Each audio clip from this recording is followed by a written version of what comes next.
Assalamualaikum warahmatullahi wabarakatuh. Innal hamdalillah nahmadu wa nasta'inu wa nastaghfiruh wa na'udzu billahi min syururi anfusina wa min sayyiati a'malina may yahdihillahu fala mudhillalah wa may yudlilhu fala hadiyalah. Asyhadu an la ilaha illallah wa asyhadu anna Muhammadan abduhu wa rasuluh la nabiyya ba'da amma ba'd. The Venerable, the Chairman of Admiral Generation, Al-Mukhtaram Al-Muhtaramat, para dewan juri yang namanya tidak dapat saya sebutkan satu persatu namun tidak mengurangi rasa ta'zim saya, serta para peserta lomba yang saya sayangi meskipun kita belum pernah bertemu, yang insya Allah kami semua berada di dalam naungan Allah Subhanahu wa Ta'ala. Amin. Alhamdulillah, alhamdulillahirabbil alamin. Marilah kita panjatkan puji serta syukur kita kepada kehadirat Ilahi Rabbi yang mana telah mempertemukan kita, yang mengumpulkan kita meskipun via virtual, yang telah memberikan kita berbagai macam nikmat, di antaranya nikmat iman wal Islam, nikmat sehat wal afiat, dan selebih-lebihnya nikmat panjang umur. Salawat serta salam tak lupa kita curah limpahkan kepada the best of the best people, Nabi Muhammad sallallahu alaihi wasallam, yang mana telah membawa umatnya dari zaman jahiliyah menjadi zaman Islamiyah, dari zaman kegelapan hingga zaman terang benderang seperti sekarang ini. Minal zulumati ila nur ay minal dhalalati ilal huda. Masya Allah, di kesempatan yang berbahagia ini saya diizinkan untuk mengutarakan isi hati dan pikiran saya, yang saya rangkum menjadi sebuah pidato yang berjudul Membentuk Generasi Milenial yang Islami. Masyurah muslimin rahimakumullah. Generasi milenial atau zaman now itu udah sangat lumrah di telinga masyarakat kita. Namun meskipun demikian, terkadang konteks zaman now itu tidak sesuai dengan yang syariat agama kita ajarkan. Banyak pemuda yang menjadi incaran oknum-oknum penjahat, oknum-oknum yang tidak bertanggung jawab. Maksudnya gimana? Coba sekarang kita lihat. Banyak pemuda yang terjerumus ke dalam pergaulan bebas. Banyak pemuda yang menjadi pengedar narkoba. Dan yang lebih parahnya lagi, sekarang banyak pemuda yang terjerumus ke dalam aliran sesat. Kenapa sih kok pemuda yang jadi inceran? According me, kenapa pemuda? Karena masa muda itu ya, masa-masa dimana mereka merasa kalau mereka tuh harus mencari jati dirinya. We can see everyone. Sekarang banyak pemuda yang lulus SMA, lulus sekolah itu memilih ngekos di masa kuliahnya. Kalau ngekos otomatis jauh dari orang tua, jauh dari pantauan orang tua. Dan di situ mereka merasa bebas. Mereka ngerasa kalau seandainya mereka tuh bisa ngelakuin apapun yang mereka mau. Ya enggak? Contohnya gini deh, misalnya ya, lagi di MRT atau di komputer lain, tiba-tiba ada orang yang nyamperin, nawarin iPhone 12. Kan lagi hits banget kan? Nih iPhone 12 buat lu, mau nggak? Yang ditawarin iPhone 12, generasi milenial mana yang nggak mau? Secara itu kan lagi hits banget, lagi booming, keluaran terbaru, yang seakan-akan tuh kalau mereka punya tuh wah banget, ya nggak? Tergiur dah tuh orang. Setelah tergiur, oknum bilang, oke, ini gue kasih buat lu, tapi lu ikut gue. Ikutlah tuh orang. Ternyata setelah dia ikut, dia dibawa ke wadah perkumpulan aliran sesat. Dia dikenalin. For your information guys, di dalam wadah aliran sesat itu, sebut aja member ya. Misalnya ada membernya itu tuh bawa orang, itu bakal dihargain. Misalnya ya, malam itu salah satu member itu bawa 10 orang. Hargainlah satu orang 1 juta. 10 orang berarti 10 juta. Itu dalam satu malam. Gimana kalau malam berikutnya, berikutnya dia terus bawa orang. Semudah itu nyari duit.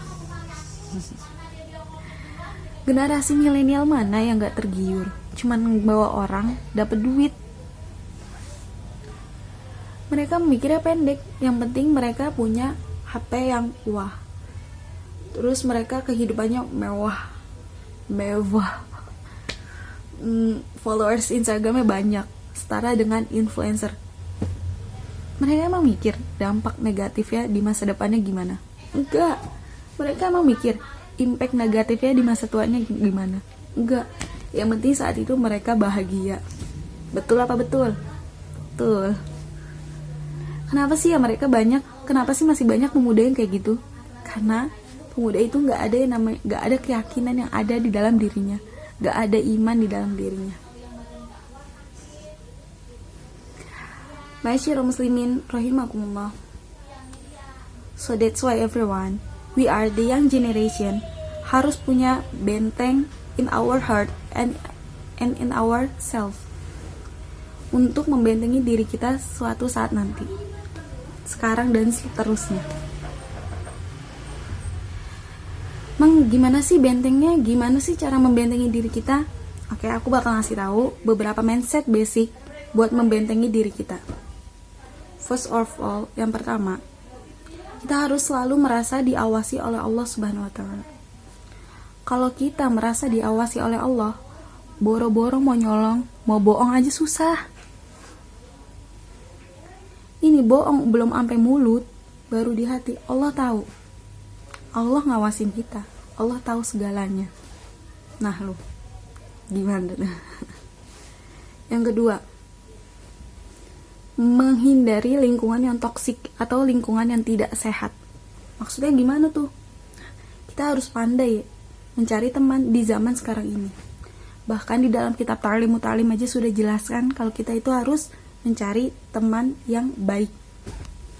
Tapi kan ada katanya kita nggak boleh pilih-pilih teman. Kita harus berteman sama semuanya. Terus gimana dong itu?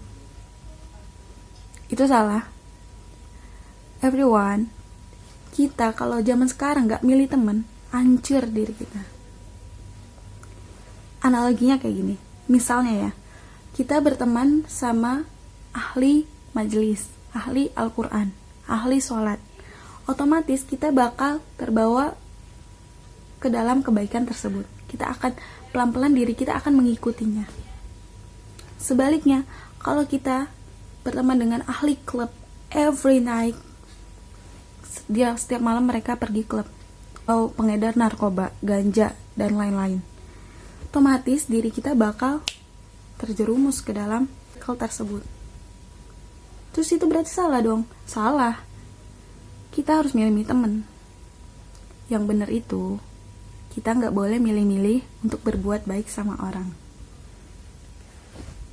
Yang ketiga, sadari bahwa setiap perbuatan itu pasti akan dimintain pertanggungjawaban. Kan kita hidup di sini nggak kekal ya, nggak selamanya. Memang dunia terlihatnya indah, tapi ingat guys, akhirat lebih indah. Setelah kita selesai kehidupan di dunia, kita akan bertemu yang namanya kematian. Dan setelah kita bertemu kematian, kita akan dimintain pertanggungjawaban setiap perbuatan kita yang ada di dunia. Kalau orang udah kenal konsep itu, pasti boro-boro buat ngebunuh orang, buat apalah, buat berbuat buruk aja sulit, ya enggak? Ma'asyiral muslimin rahimakumullah. Everyone, the young generation is a leader in the future. Seperti yang kita tahu, generasi muda adalah bibit pemimpin di masa depan. Seperti hadis Rasulullah sallallahu alaihi wasallam. Qala Rasulullah sallallahu alaihi wasallam, a'udzubillahi minasyaitonirrajim, bismillahirrahmanirrahim. Syubbanul yaum rijalukot. Pemuda saat ini pemimpin masa depan. Percayalah, kalau seandainya pemuda-pemuda saat ini udah paham sama mindset basic tadi, insya Allah negeri ini pasti maju. Insya Allah agama kita pasti maju. Kagak ada tuh yang namanya koruptor. Gimana mau korupsi? Orang Allah ngawasin, orang Allah tahu. Kagak ada tuh yang namanya ketidakadilan. Gimana mau gak adil? Orang nanti dipintain pertanggungjawabannya, di akhirat. Kagak ada tuh yang namanya rebutan kursi pejabat. Gimana mau rebutan? Orang dia tahu kalau seandainya pejabat itu tanggung jawabnya gede. Jadi cuman orang-orang yang mantep hatinya dan pikirannya yang berani maju jadi pejabat. Masya Allah. Okay everyone, that's all for me. Sorry ya kalau saya tadi ada beberapa kata yang mungkin terdengarnya kasar, tapi setidaknya saya lega udah ngungkapin isi hati dan pikiran saya. Kembali lagi, saya manusia, al-insanu minal khata wa nisyan. To be honestly, saya juga sedang belajar untuk mempelajari dan memahami, menerapkan mindset-mindset basic tersebut. Semoga kita bisa ya menerapkan bareng-bareng. Unsur maqala wala tanzur manqala. Wabillahi taufiq wal hidayah. Sekian dari saya. Wassalamualaikum warahmatullahi wabarakatuh.